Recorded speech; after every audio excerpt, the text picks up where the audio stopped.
Pwede naman pala nasa.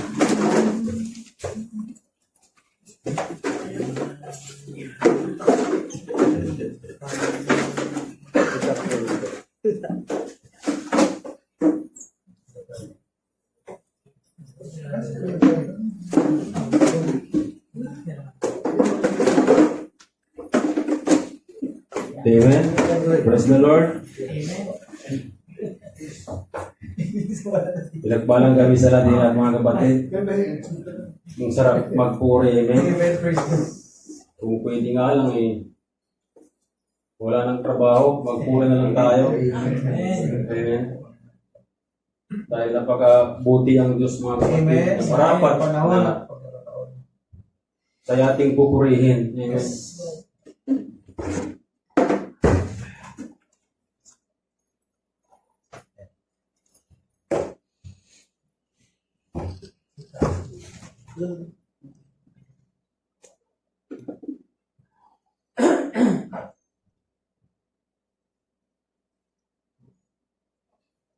Amen. Hallelujah. Kala ko hindi na pwede. Ganun pa man mga kapatid. Pinagpalang gabi muli sa ating lahat. Amen. Sarap magpuri. So, nandito tayo mga kapatid sa third ba to? Yes, sir. Third Thursday. Amen. So, ang ating theme of the month, amen, is the power of the word. Amen. So, ako nagpapasalamat mga kapatid sa ating Diyos dahil muli ay ginamit muli ang aking buhay. Amen. Bilang vessel ng kanyang salita. Pinagkatiwalaan tayo mga kapatid ngayong gabi ng isang mensahe na ang tema is the power of the word. Amen. So, malamig. Amen. Ang panahon. Ganun pa man, nawa ang ating pananampalataya hindi po ito manlalamig. Amen. Amen. Bagkos mag-init pa, magiging yung fire. Amen. Para malugod ang Diyos sa bawat buhay natin. Amen po. So, ang sabi dito sa tema natin, the power of the word. Sa tanong mga kapatid, ang salita ba ng Diyos sa atin ay totoo bang nag-empower sa atin? Amen. At kung ano ang mangyayari sa buhay natin, amen, kung ang salita ng Diyos ang siyang mag-empower sa atin. Amen. Mahalaga ba ang salita ng Diyos sa bawat buhay? Sa bawat tao mga kapatid, napakahalaga po ang salita ng Diyos. Dahil ang salita ng Diyos, amen, hindi lang po ito isang sinulat na parang isang telenovela, amen, hindi lang ito basta sinulat na parang pocketbook o fairy tale, comics, amen. Pagkos sinulat ito mga kapatid na ang tinutukoy dito ang Diyos na sinasabi nitong kanyang salita ay buhay na Diyos mga kapatid. Na siya nating sinasamba ngayon. Amen. Na kung sino man ang manampalataya, tumanggap sa Kanya, ang sinabi ng Biblia, magkaroon siya ng karapatang maging anak niya. Amen. So, ang salita ng Diyos, mga kapatid, napakahalaga po ito sa bawat buhay natin. Dahil ang salita ng Diyos, buhay po ito. Amen. At nag-empower po sa buhay natin. Ang tanong dito, mga kapatid, inalaw ba natin ang kanyang salita to empower us? Or gusto natin yung salita niya ang masunod sa buhay natin? O kaya yung salita niya, amen, yung susunod sa atin o yung tayo ang sumunod sa kanyang salita. Dahil maraming mga kapatid tao na gusto ang salita ng Diyos ang sumuko sa tao. Sumuko sa kanyang sarili. Amen. Na meron lang, kung hindi lang na-align, amen, hindi lang natupad yung kalooban ng Diyos na hinihingi niya sa kanyang buhay, amen, lumayo na. At ang salita ng Diyos, ang gusto niya, siya ang pasundin niya. Maling-mali mga kapatid.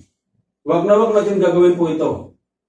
Ang nais ng Diyos, sumunod tayo sa kanyang salita, anuman yung klase ng buhay meron ka, sumunod ka sa kanyang salita. Dahil ang kanyang salita, hindi ka ililigaw yan. It leads you mga kapatid into eternal life. Wala kang ligaw niya. Amen? Dahil ang kanyang salita, walang iba mga kapatid, kundi ang ating Panginoong Hesus. From Genesis to Revelation, ang pinapatungkulan ng kanyang salita, mga kapatid, Biblia, ang ating Panginoong Hesus. Wala na pong iba. Hindi si Mama Mary, amen, hindi po kung sino-sino lamang, kundi ang Diyos na makapangyarihan sa lahat, ang ating Panginoong Hesus, mga kapatid. Amen. So, ang kanyang, amen po,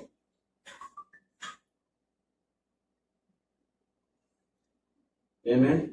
So, Hebrews, sabi niya dito sa ating text of the month. Amen. Hebrews 4:12, for the word of God is alive and powerful. It is a sharper than the sharpest two-edged sword, cutting between soul and spirit, between joint and marrow, exposes our innermost thoughts and desire, mga kapatid. Sinabi ng Lord, the word of God is alive. Bakit sinabi niyang alive, mga kapatid? Dahil ito ang nagbibigay ng buhay. Ang sinabi ng John, amen, ang aking salita ay nagbibigay ng buhay, amen, sa pamagitan ng banal na espiritu. Sinabi ng John, mga kapatid, it is alive. At bakit sinabing powerful? It's active dun sa ibang mga salin. Active dahil, mga kapatid, nag-work out po ito sa ating buhay. Kung tinanggap natin totoo ang kanyang salita, amen, hindi ito, mga kapatid, mawawala sa hindi ito mawawalang bahala sa buhay mo. Gaganapin niya kung ano yung kalooban ng Diyos sa buhay mo. Kung i-allow mo na mag-empower sa iyo ang kanyang salita. I-expose ka kung ano yung meron sa dito mo, kapatid. Kaya ang sabi niya, exposes our innermost and desire. Active siya, amen, dahil nagtatrabaho po siya. Exposes our hypocrisy. Yung hipokrito natin, baka hipokrito natin, i-expose ka niyan, kapatid. Minsan masakit ang ma-expose. Amen? Pero kung sa kalooban ng Lord, mga kapatid, ang expose, baka expose, amen? Wala pong masakit dyan. Ang maganda dyan, malilinis ka at magiging mapanahanan ka ng banal na espiritu, kapatid. Amen? Kaya kung meron ka man, halimbawa, marinig, amen, may masakit na salita ng Diyos, mag-pray ka. Lord, tinatanggap ko ito para sa akin ito. Amen? Kasi tuturuan tayo ng Diyos, mga kapatid, kung paano tayo sumunod sa kanyang salita. Huwag natin makita kung anong mali, pagkos makita natin kung anong mali sa buhay natin. Amen? Dito muna tayo magsimula. Dito muna natin simulan, mga kapatid, na ma-empower ang salita ng Diyos. Dahil kung dito natin simulan, mga kapatid, praise the Lord, mamangha po tayo kung anong gagawin ng Diyos sa atin.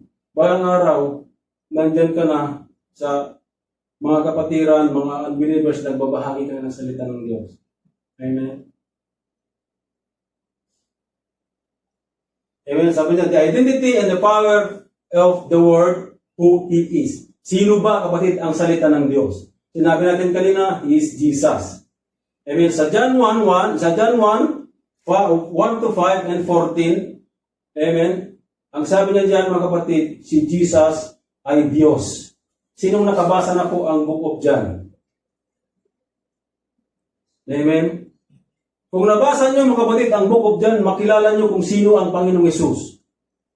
Amen?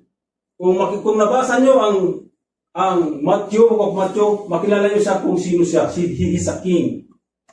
Kung sa Mark naman, mga kapatid, he is a servant. Amen? Kung sa Luke, siya ang Savior and at the same time, he is human, mga kapatid. At dito, sa John, makikita po dito, mga kapatid, siya po ay Diyos. Pinatunayan, amen, ni John, Apostle John, na si Jesus ay Diyos.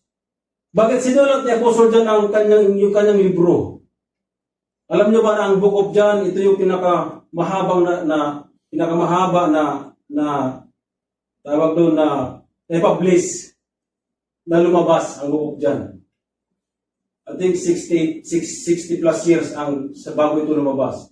Pinakamatagal po ito. Kasi pinag-aralan talaga, mga kapatid, ni Apostle John kung sino ang ating Panginoong Hesus. Although siya yung kasama niya, kasama nila, siya rin yung nagsabi na nakasama nila, nakawakan nila, amen, nakausap nila ang Panginoong Hesus, pero pinag-aralan pa rin niya ng maigi. Dahil gusto niyang patunayan sa mga tao nung araw at maging tayo, mga kapatid, na ang Jesus is God. Na hindi totoo yung mga sinasabi nila, siya yung propeta, amen, na siya yung anak, amen, ni Mary, si Joseph, amen, physically, anak ni Joseph at Mary. Pero he's the Son of God, mga kapatid, living God. Ito yung gustong patunayan, amen, ni John ni Apostle John. Amen? Kaya sinabi niya, in the beginning, the Word already existed. The Word was with God, and the Word was God. Dito pa lang mga kapatid, sinabi ni Apostle John na si Jesus is God. Wala na pong iba. Gusto niyang halimbawa, puri ng Diyos na ipamukha sa mga tao noon at maging tayo na si Jesus ay Diyos. Is a Word of God, is a Word, mga kapatid, living God. Is a Son of the living God, mga kapatid. Buhay na salita ng Diyos. It is Jesus, kapatid. Anak ng Diyos na buhay. Amen. At siya salita ng Diyos na buhay, mga kapatid. It is Jesus. Dito pa lang sa verse 1 na to, maraming aralin dyan, mga kapatid. Mahabang aralin dyan, malalim na aralin po dyan. And sabi niya, He existed in the beginning with God. And He created everything through Him. Lahat ng mga kapatid ang nilalang, amen, ay nalikha sa pamamagitan niya. And nothing was created except through Him. Sabi niya, and the Word gave life to everything that was created. And His life, sabi niya, brought light to everyone. The light shine in the darkness, and the darkness can never extinguish it, mga kapatid. Hindi niya ito magagapit. Amen? Hindi niya ito makikilala ang kadiliman, mga kapatid. Ang liwanag. Sabi niya, si John, dito pinatunayan ni John, mga kapatid, ang Jesus is a Son of God. Naging flesh po, mga kapatid, ang John 1:1. So sabi niya, so the Word became human and made, sabi niya, home among us. He was full of unfailing love and faithfulness. And sabi niya, and we have seen His glory. The glory of the Father, one and only Son, mga kapatid. He is Jesus, kapatid. Nakita nila mismo, nahawakan nila, nakasama nila sa pagkain, amen, nakasama nila sa paglalakad, pangangaral. Pinatunayan ni John, kapatid, Jesus is God. Wala na pong question dyan. Jesus is God, mga kapatid. Amen. Sino hindi maniniwala? Wala, amen. He is God, mga kapatid. Jesus is God. He is the Son of the living God. The same, sabi niya dyan, He is God, mga kapatid. Maliwanag na po yan sa ating lahat.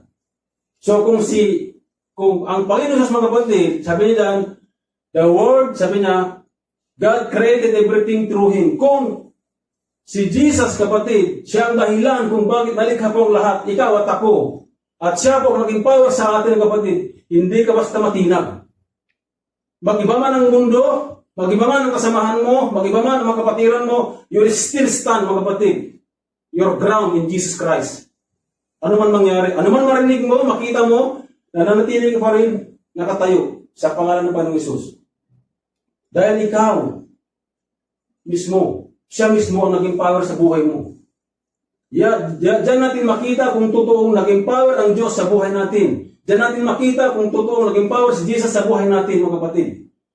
Hindi mo basta-basta i-abandona ang kanyang gawain. Amen? Hindi mo basta-basta na makita na mapagawara ang kanyang gawain. Amen? Mag-involve pa sa kanyang gawain. Paghayag ka ng kanyang salita. Ano man meron kang sitwasyon, nakatayo ka pa rin, kapatid. In Jesus' name. Kung ano yung nangyayari sa paligid mo, nakatayo ka pa rin.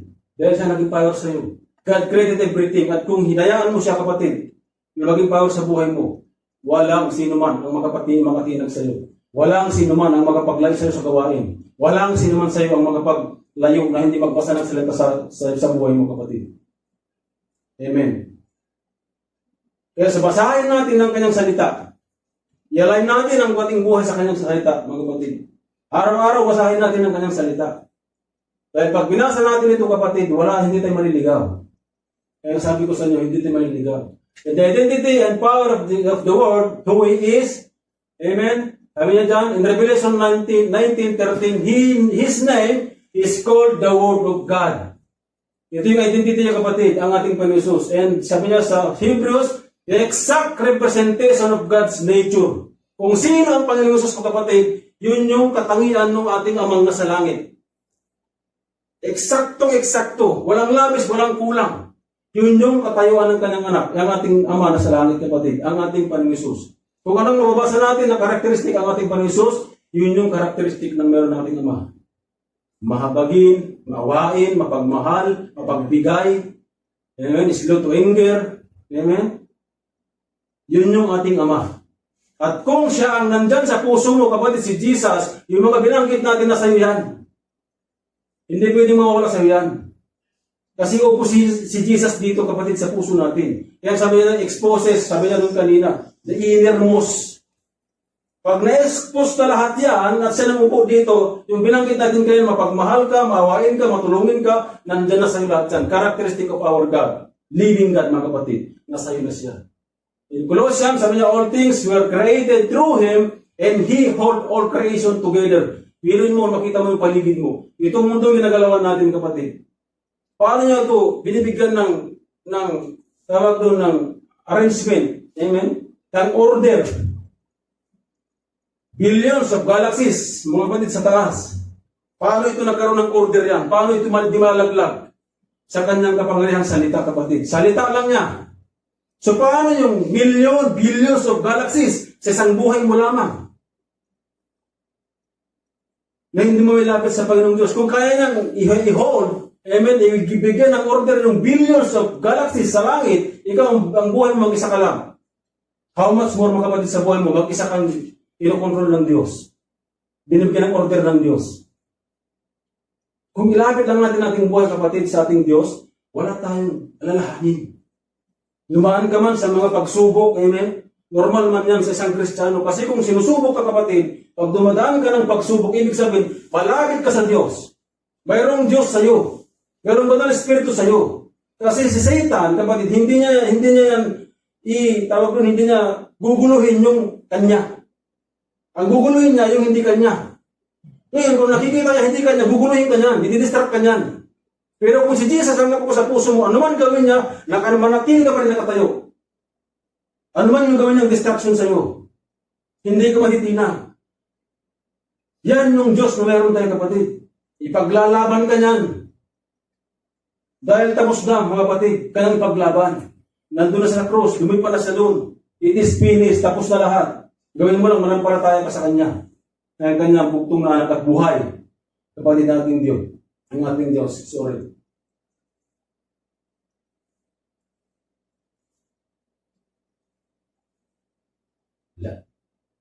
Amen. So sabi niya sa John 1:4, sabi niya, the Word became flesh and dwelt among us. Sabi niya dyan sa Philippians, and He lived among sinners to redeem sinners.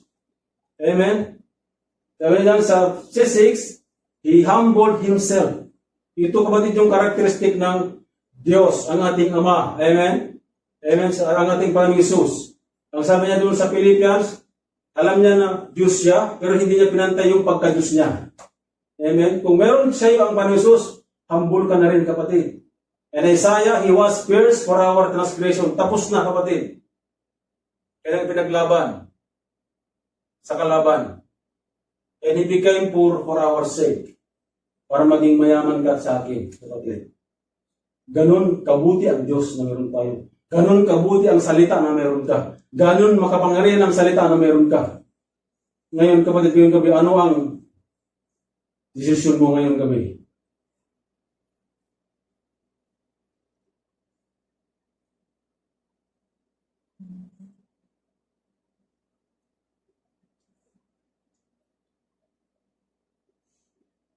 Trust. Amen. Sabi niya, the Word did not shout, sabi niya, from heaven. He came close in mercy with salvation in His hand. Kapatid.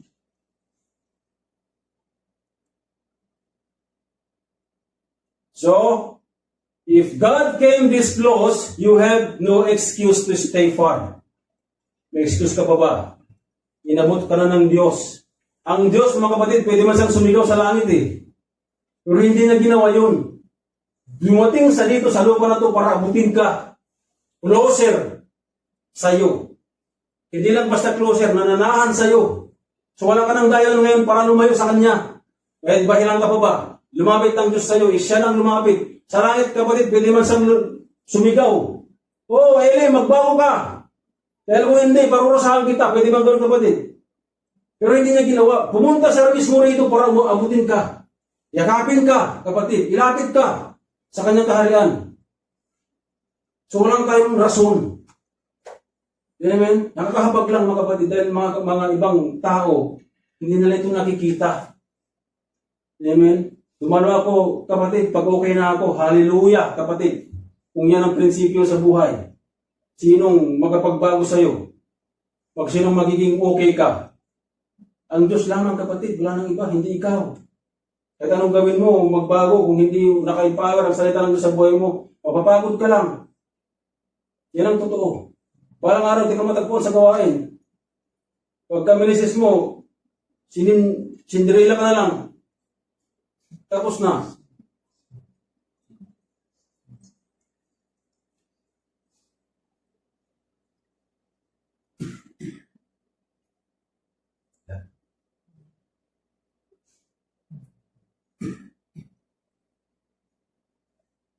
So, when Christ lives in you, kapatid, ano mangyayari pag si Jesus ang nananahan sa iyo?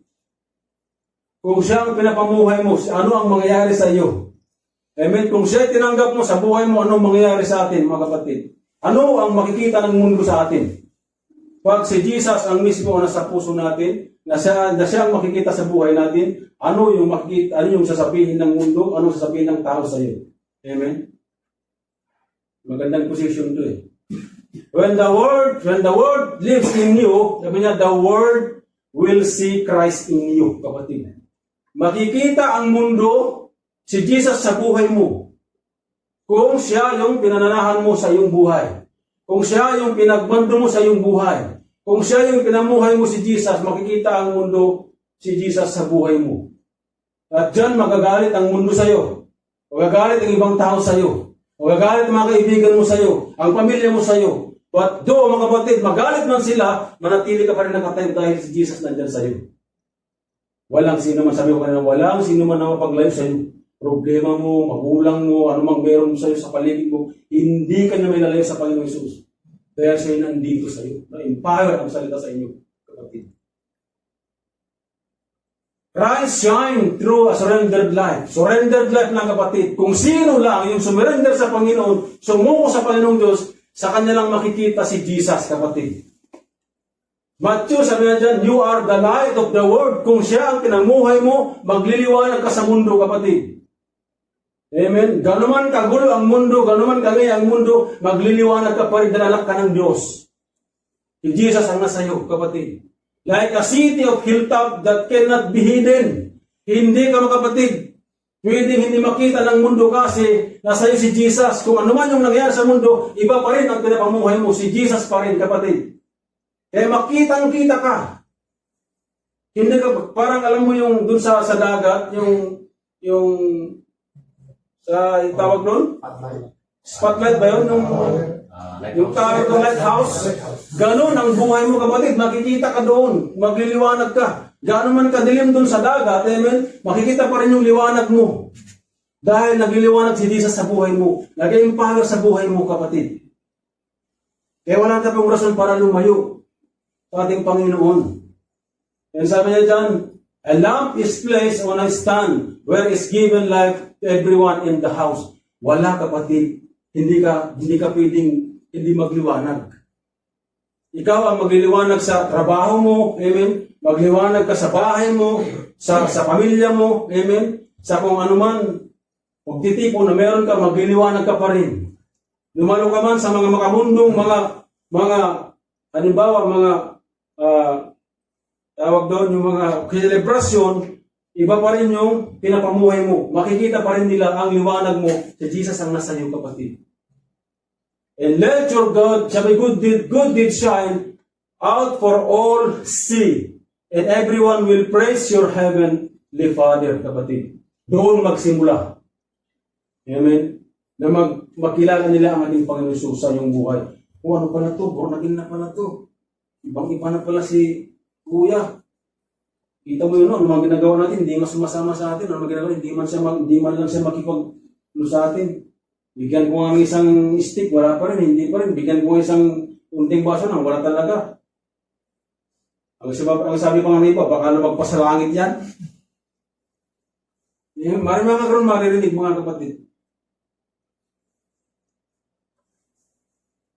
So when the Word lives in you, amen, Christ shine through a surrendered life. And the Philippians sabi niyan, among whom you shine as light and the Word. Having your conduct honorable, kapatid.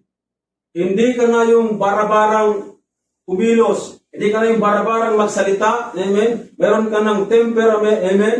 Meron ka ng pigil sa pananalita. And by your good works, which they observe, glorify God in the day of visitation, mga kapatid. Amen. Makikita na po yan.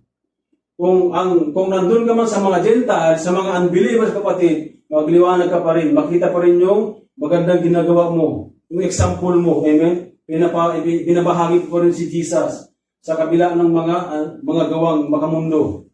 Amen. Dahil ang Panginoong Hesus, kapatid, sa mga nag-surrender sa Kanya, yung sumunod sa Kanya, kapatid, yung yumukod sa Kanya talaga, siya yung pinapanahanan niya sa kapangyarihan ng Banal Espiritu, kapatid.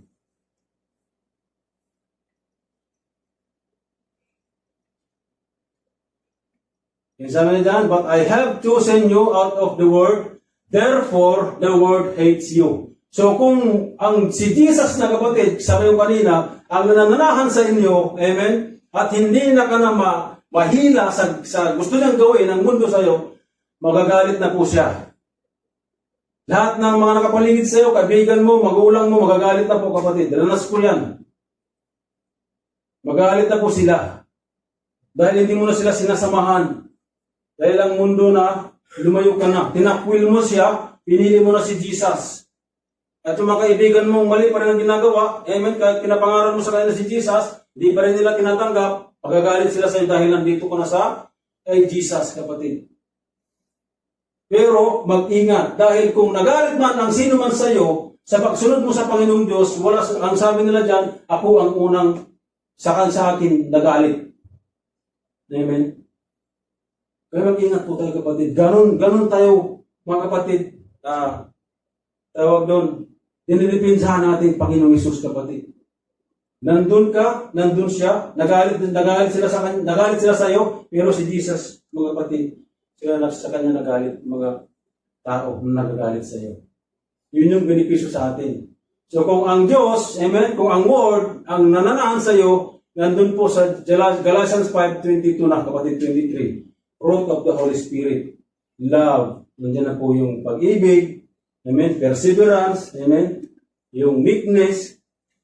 And then yung self-control. Nandiyan na po lahat yan. Balikan po natin, kapatid. Kung ang salita ng Lord ang nananahan sa iyo, automatic yan, kapatid. Diyan, Galatians 5:22-23. Automatic na sa iyo yan. Hindi mawawala yan, kapatid. Sa kapangyarihan ng Banal Espiritu, nandiyan po yan, kapatid, sa iyo. So the world, amen, may reject your word, but they cannot ignore a transformed life. I-reject man nila yung salita mo, pero yung buhay na pinapamuhay mo, hindi nila may pagkakailayan, kapatid. Makikita at makikita po nila yan. Amen. So when the word lives in you, what He does in your heart? Ano yung mangyayari sa ating puso, kapatid? Kung ang salita ng Lord ang pinananahan natin sa ating puso.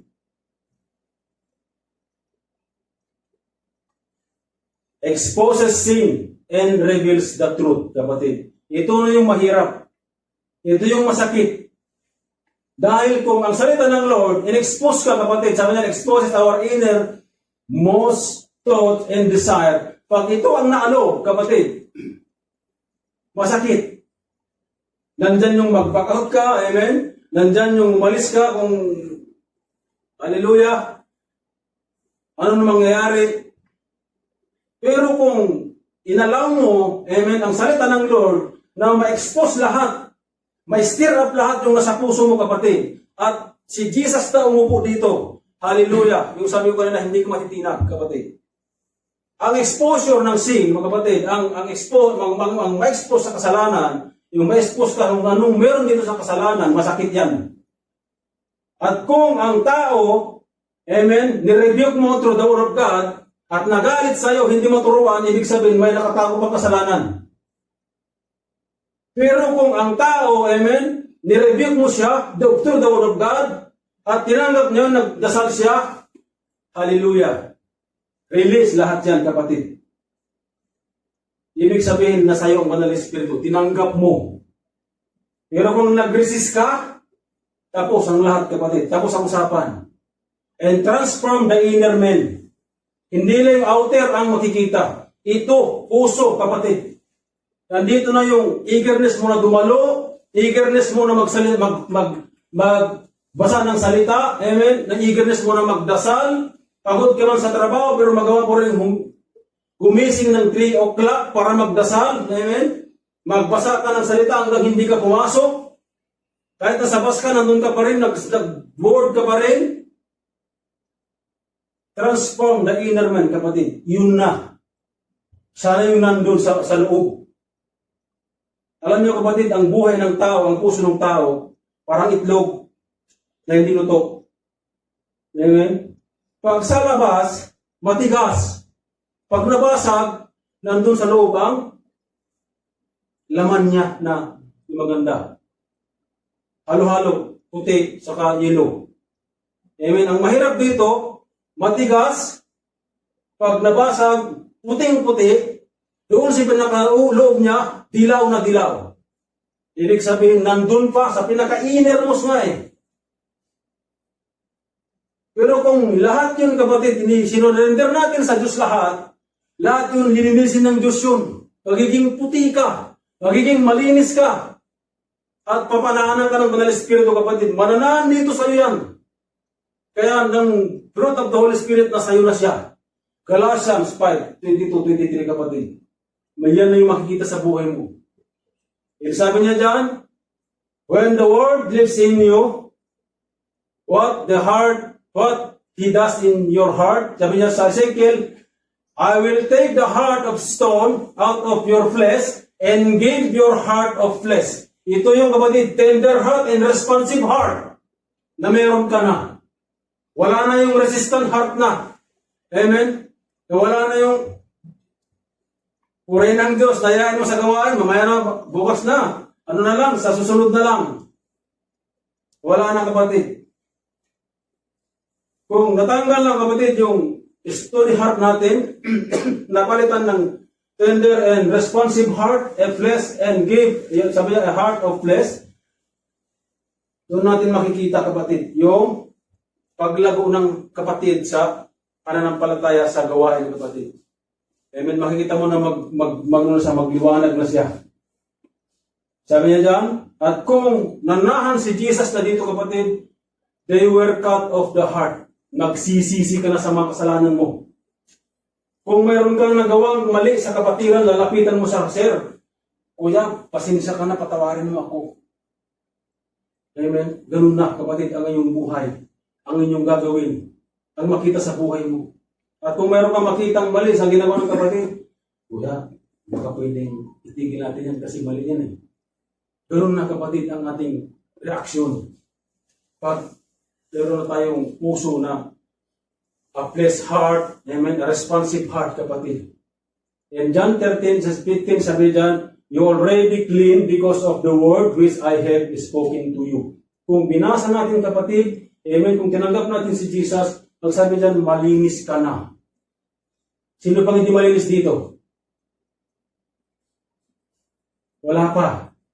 Amen. Kaya nga, mga kapatid, nandito tayo sa panambahan. Amen. Parating malinis tayo ng Panginoong Hesus. Huwag niyong tingnan na perpekto ang panambahan, kapatid. Huwag niyong tingnan na perpekto ang tao. Huwag niyong tingnan na perpekto si pastor. Huwag niyong tingnan na perpekto si elder. Kasi si elder, si pastor, panambahan, kailangan pa rin niya si Jesus. Ang panambahan, kapatid, ito yung para ospital. Para ospital, mga kapatid, na ito yung mga pagkagamutan, yung paggamutan ng mga makasalanan. Napaglabas mo dito, malinis ka na, amen, papunta ka na sa kanyang kaharian. Alam niyo yung katulad, mga kapatid, ng isang Kristiyano, amen, na hindi pa, wala pa siyang salita ng Diyos sa kanyang puso. Ito yung pumapasok, halimbawa sa groceries, amen, na empty ang kamay. Amen. Paglabas niya, pag tinanggap mo na si Jesus, kapatid, amen, sinabi na mo sa buhay mo, yung pagpasok mo na empty ka, paglabas mo, kapatid, marami ka nang, punong-puno ka ng pagpapala. Yun ang magiging buhay ng isang Kristiyano. Empty kang pumasok, amen, sa kanyang kaharian, sa panambahan, amen. Paglabas mo, amen, hallelujah, marami ka nang dala na pagpapala, spiritual, kapatid, physically. Yun yung magiging buhay mo. Pag si Jesus na, amen, at nabago ng ating mga puso. Sabi niya, spiritual reality, kapatid. When Christ enters your heart, sin is exposed. Ma-expose ka, kapatid. Dito na yung magkakaalaman. Kung ang pag-expose mo ay tatayuan mo, lalakad ka pa rin, amen? Praise the Lord, kapatid. Mababago ka. Pero kung ang pag-expose ng kasalanan mo ay lumayo ka, tumalikod ka sa Panginoong Diyos, babay, kapatid, babay. Babay, Lord. Masakit dyan, ayaw ko dyan. Mga pastor dyan, masakit magsalita. Sa panambahan, masakit magsalita. Pero hindi mo alam, kapatid, yan na yung isimula ng plano ng Diyos sa iyo ay maganap na. Sabi niya, the secret of their heart are laid bare. Lalabas na yan, kapatid. Amen? So they will, sabi niya, so they will fall down and worship God. Doon na magsimula, kapatid. Kung lakaran mo, amen, yung pag-expose ng kasalanan mo, nasaktan ka, lumakad ka pa rin, sabi niya dyan, amen? So they will fall down and worship God. So exclaiming, sabi niya, that God is really among you. Malalaman mo na ang Diyos ay totoo, kapatid. Hindi ka na magdadalang isip, hindi ka na maggalinlangan. Ang Lord pala totoo, kaya to.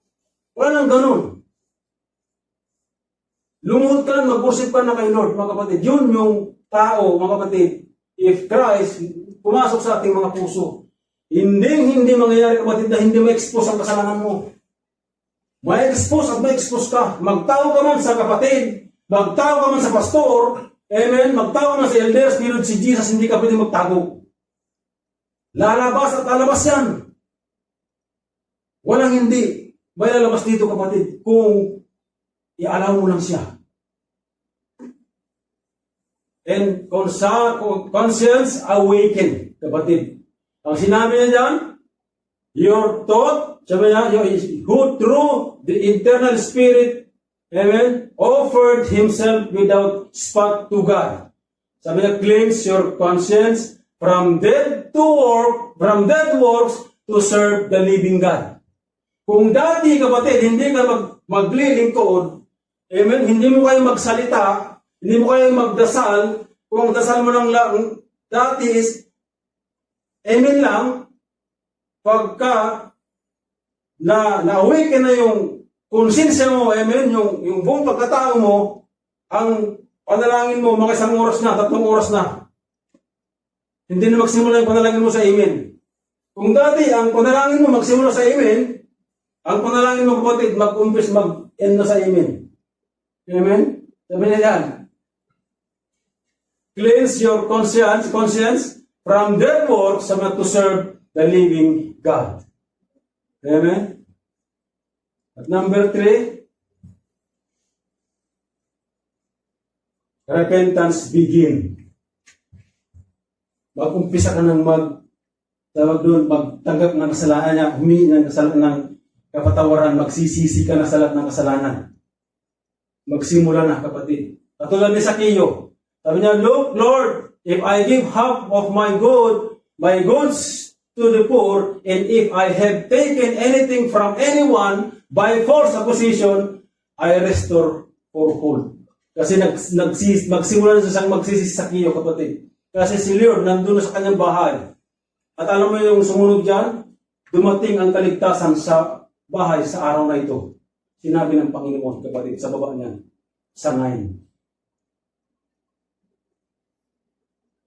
Sinong gustong mapanahanan ng ating Panginoon Jesus? So if the Word has never confronted you, He has never entered you. Kapatid, remember. Kung wala ka lang pakialam sa kanyang salita, ay mahirap. Lord, gusto kong mabago, Panginoon. Ganon, kapatid. If the word has never confronted you, He has never entered you, kapatid. Never. Kung stony heart pa rin to. So when the word lives in you, what changed? Ano yung mabago? Ano yung nabago, kapatid, sa ating buhay? Meron bang nabago? Amen. Hindi man natin, kapatid, dyan may kaila. Kahit sabihin mong wala. Makikita at makikita namin pa rin yan. Makikita at makikita pa rin ng kapatid dyan, ng tao yan. Kahit sa labas, makikita pa rin yan, kapatid. So then, dwelling Christ produce a visible change. Unang-una, kapatid, visible change. Amen. And Colossians, sabi niya, Christ in you, the hope of glory. Kung si Jesus, amen, ang nasa ating puso, mababago ka, kapatid. Hallelujah. Kung ang dati, ang pagdala mo ng problema ay mabigat. Amen. Talagang iniisip mo, talagang stress na stress ka. Pero kung si Jesus, kapatid, ang nasa iyo na, amen, wala nang stress. Dahil meron ka ng pag-asa na siya'y makikita mo siya, kapatid. The hope of glory is Jesus, kapatid.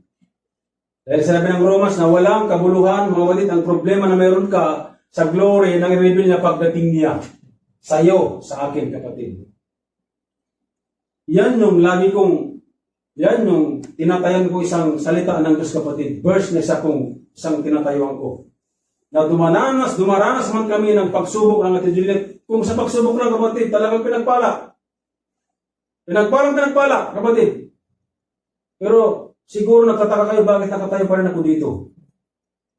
Hindi dahil sa aking decision, kapatid. Because of Jesus. Hindi nag-decision ako na sundin siya. Dahil ang buhay ko dito, kapatid, di pansamantala lang dito. Ang problema na mayroon ako ngayon, walang kabuluhan yan. Pag dumating si Jesus, mawawala ko lahat yan. At doon ako titira sa kanyang hinahanda ngayon na bahay. Amen? Kaya, go na, kapatid. Kahit maraming utang, go. Amen? Amen. Tapos lahat, pag dumating si Jesus. Labat lang. Huwag mong sabihin na dumala ako, kuya, pag okay na ako, huwag. Huwag ganun, kapatid. Huwag yung gagawin. Amen? Sabi niya dyan, therefore, if anyone is in Christ, he is a new creation. Sabi niya, all things has passed away. Behold, all things have become new. Maganda, kapatid. New creation ka na. And Christ lives in me. Sabi niya, Apostle Paul, siya nang mananahan sa'yo. Kasi mababago ka na eh. Siya nang mananahan sa'yo. Kung dati, mananahan sa'yo ang mga pride mo. Amen? Yung mga anger mo, nabubuhay ka sa ganong bagay. Amen? Sa mga makamundong mga bagay, ang sabi diyan, Christ lives in me. Sabi yan sa Galatians, I have been crucified with Christ. It is no longer who I live, but Christ lives in me. Yun na yun, kapatid. Ito si Apostle Paul. Sinabi na Apostle Paul. Si Apostle Paul, alam natin kung ano ang buhay ng Apostle Paul. Matalino sa Apostle Paul. Sa yung mga nagpe-persecute sa mga Christian, early Christian, mga kapatid. Pero nung nakilala niya ang Panginoong Hesus, pinananahan niya sa kanyang buhay. Amen. Ang sabi niya dyan, sabi niya, it is no longer who I live, but Christ lives in me. Amen. And sabi niya, new heart and new spirit. Sabi niya, and I will put my spirit in you so that you will follow my decrees, and be careful to obey my regulation. Ito na yung kanyang salita, kapatid. Wala nang rason. Amen. Dahil nandito na si Jesus sa'yo. Be careful, mga kapatid, sabi niya. Be careful to obey my regulation. Dito ka na namumuhay sa salita ng Diyos. Hindi mo na dinadala yung salita ng Diyos na sa yung sumuko sa'yo. Amen. So, evidence of the word within. Ano yung ebidensya, kapatid? Na nasa iyo ang salita ng Diyos. New desire. Magkaroon ka ng mga desire. Amen? Lord, magpapagamit na ako, Panginoong Diyos. Kung dati, amen, nakaupo lang tayo, sitting ministry tayo, mga kapatid, ngayon, amen, mag-desire na tayo na magbahagi ng kanyang salita, mag-desire na tayo mga kapatid na mag-lead ng Bible study, mag-lead ng discipleship, amen, mag-lead ng ministry, amen. Sabi natin kay Ate Maricel, ate, ako naman magluto. Kasi masarap ako magluto. Ate, ako naman maglayat ng sibuyas. Amen. Ganun na yung puso natin kapatid. I desire, sabi niya, to do your will. Katulad ng Panginoon Jesus, sabi niya dyan, my food, sabi niya, is to do the will of God who sent me, sabi niya. Yun na yun kapatid. Ang puso na meron ko, the same heart na meron si Jesus. Amen. My God, sabi niya, your law is within my heart. Pag yung salita niya, si Jesus na sa puso mo, and I desire to do your will, Father God, Jesus. Amen. Palagpakan natin ang Panginoon. Huwag kang mag-alala. Hatred for sin. Ito na kapatid, magagalit na, iiwas na tayo sa kasalanan. Ito yung ebidensya na nasa iyo na ang kanyang salita. Ito na yung panalangin mo na, Lord, give me a heart like yours. To love what you love. Amen. To hate what you hate. Yun na yun kapatid, ang panalangin mo. Kung nasa iyo na ang kanyang salita. Give me a heart like yours, Lord, to hate sin. Amen? Ganun na yung panalangin. Makagalit ka na sa panalangin, sa kasalanan. Kung mayroon man nagmumura sa paligid mo, parang iba na yung pakiramdam mo. Lumalayo ka na, kapatid. Kung ano yung mga pinag-usapan na malalaswa sa paligid mo, iba na yung panlasa mo, lumayo ka na. Ako mga kapatid, personally, ganun ako, hindi ko pinagayabang, kapatid. Minsan nare-review ko sila sa trabaho. Eh minsan sila yung lumalabas dun sa kulroom, ako mag-isa sa kulroom. Kasi sabi ko, huwag lang magmumura. Kung nakakabuti sa'yo, ako ang magmura ka. Pero kung hindi nakakabuti, magmura, huwag kang magmura. Tanungin ko sa ngayon, anong mabuting itudulot sa'yo ang magmura? Pag sinabi niyang wala, sabi niya, pag sinabi niyang wala, huwag kang magmura. Wala pala eh. Yun. Mula nun magkawad, hindi siya na nagmumura doon sa mga kasamahan ko. Praise God. Dahil kung alam nila naman may sasabihin, huy, sinabi ko, huwag kumaingay. Ganun lang, kapatid. Hindi naman sa hindi naman sa takot, kapatid. Ayaw ko lang kasi marinig may nagmumura. Yun na yun, kapatid, hatred of sin. So you have love, righteousness, and hated wickedness, kapatid. And love for holiness. Ito na, kapatid. Love for holiness. To put off your old self. Ayaw mo na yung mga bagay na dati mong ginagawa. Ang gusto mo na yung maka-Diyos, makalangit. Amen? Ito ang salita ng kanyang gusto mo nang ipamuhay.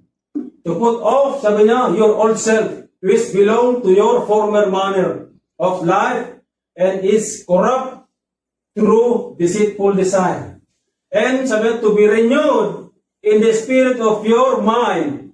And to put on, amen, sabi niya dyan, to put on the new life, created after the likeness of God in true righteousness and holiness. Gusto mo na kapatid yung ipamuhay ito, salita ng Diyos. Dito ka na lang nagre-rely sa salita ng Diyos. Nandun na yung panalangin mo na, Lord, sa tulong na madalang mong Espiritu, Panginoon, bigyan mo ako ng kaisipan na katulad mo. Pag-ugali na katulad mo. Philippians 2:5 kapatid, yun yung panalangin mo. Ilayan mo na lang mga gawa mong dati.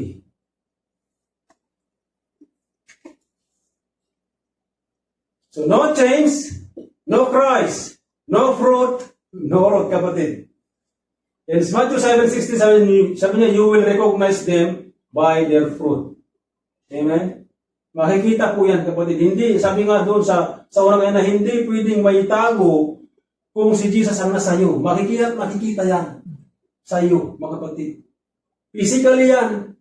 Saka, inner yan kapatid. Inner mo siya, makikita nila yan. Kasi kung ano yung nasa puso mo, yun na yung ipapamuhay mo. Kung ano yung nasa puso mo, yun yung lumalabas sa bibig mo. Amen? Kasi hindi nila pwedeng sabihin na, ay, wala yan. Amen. Hindi nila may pagkaila kapatid kung si Jesus ang nasa iyo, kung siya ang nakaugat dito sa puso natin ng kanyang salita. Conclusion, In John 15:5, sabi niya dyan, I am the vine, and you are the branches. Whoever abides in me, and I in him, he is, sabi niya, that bears much fruit, for apart from me, you can do nothing. Wala tayong magagawa, kapatid. Hindi natin kayang baguhin ating mga buhay kung hindi natin pinapasok si Jesus sa ating puso at buhay, kapatid. Kung hindi natin tinanggap si Jesus, at anong gawin natin, mga kapatid, na pagsisikap na baguhin ang buhay natin, you'll never change, kapatid. Mapapagod ka lang. Sabi ko kanina, hindi ka na makita sa gawain. Yung dating inupuan mo, bakante na. Amen? Sabi niya, so shall my words, sabi niya, be that goes forth from my mouth, it shall not return to me void. So dito mga kapatid, amen? Sabi po, but it shall accomplish what I please, and it shall prosper in the thing for which I send it, kapatid. Pag marinig mo ang kanyang salita, tinanggap mo ang kanyang salita, sabi kanina, hindi pwedeng hindi mag-matter yan, kapatid, sa iyong buhay. Gaganapin at gaganapin kung ano yung kalooban ng Diyos sa buhay mo sa atin. Wala kang tago. Amen? Wala kang ligtas. Dahil narinig mo ang kanyang salita, pinapasok mo sa kanyang sa iyong puso, mababago at mababago ka, kapatid. Magiging Christ-like life ka. Christ-like heart ka. Christ-like thought ka, kapatid. Amen.